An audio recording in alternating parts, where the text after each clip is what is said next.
మేము క్వశ్చన్ దీనికి answer correct నువ్వు ఇంకొక డైరెక్షన్లో అడిగావు.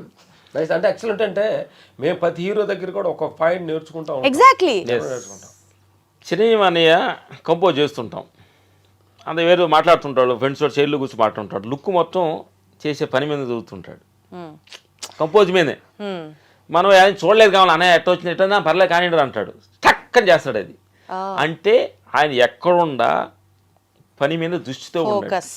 ఫోకస్ అది మెగాస్టార్ అంటే.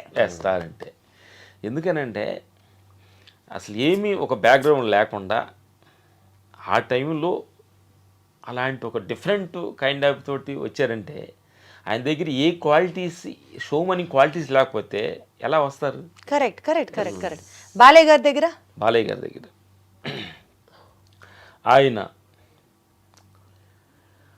ఆయన రిస్కు అంటే నేను ఎంత ఆడియన్స్కి నేను ఎంత హార్డ్ వర్క్ ఇస్తే అంత వాళ్ళని సాటిస్ఫాక్షన్ అవుతారన్న భావన ఆయనలో 24 hours ఉంటుంది.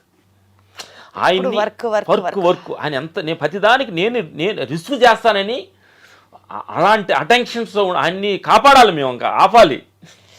అంత వర్క్ హాలిక్ ఆయన. ఈరోజు కూడా ప్రజెంట్ సరిపోయారు మీ ఇద్దరు కాంబినేషన్. మీరు వర్క్ హాలికే, వర్క్ చెయ్యాలి చెయ్యాలి చెయ్యాలని ఎప్పుడు అనుకుంటున్నారో ఆయన అంతే అనమాట.